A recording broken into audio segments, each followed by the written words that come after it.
preparing and editing the video you're about to see on Mediator's proposal, it occurred to me that a little preamble might be helpful. Since then, you'll see the seasons have changed. There's even some Christmas lights behind me. The video you're about to see includes my own thoughts on and my approach to the mediator's proposal.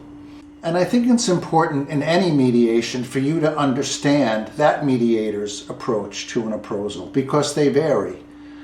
One mediator dropped her proposal on me without letting me know it was coming, and it didn't help.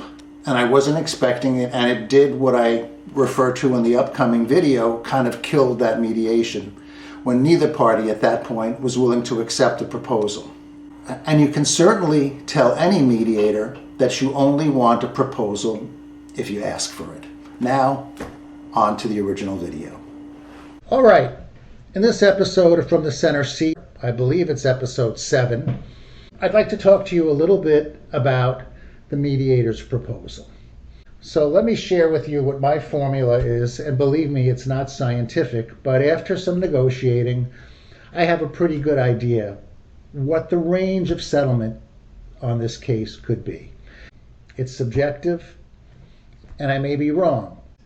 Within that range, I try to pick the point of equal pain for both parties to resolve the case.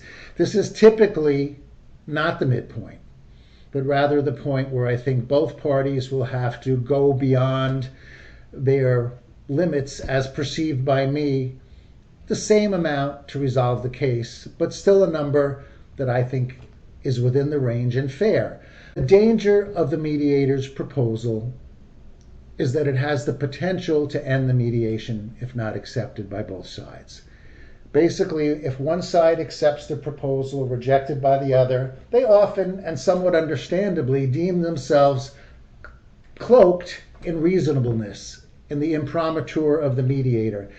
And it can be very hard for the mediator to then step in and negotiate further when one party has done everything they think they should do to be reasonable.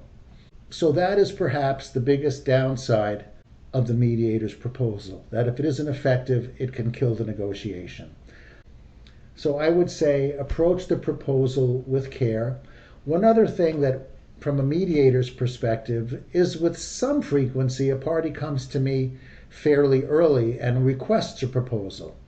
In that case, the party is telling me between the lines that they may need some help with their client, because the client may not be where they are, and they're looking for that mediator's blessing on a number that might be beyond what they would be willing to do or beyond what they think their client is willing to do. Hopefully, any differential between a lawyer and his client has been addressed pre-mediation in the pre-mediation calls and caucuses that I strongly advocate. But when that doesn't happen and a party seems very eager for a proposal, that's a pretty clear indicator that the party is asking you to help them with their client and that they don't have the authority with them at that moment to resolve the case. In my opinion, the proposals should be made to the parties together, and generally they're given about a week to think about it. So those are some thoughts on the mediator's proposal, and you'll find more about it on my website, so feel free to check it out.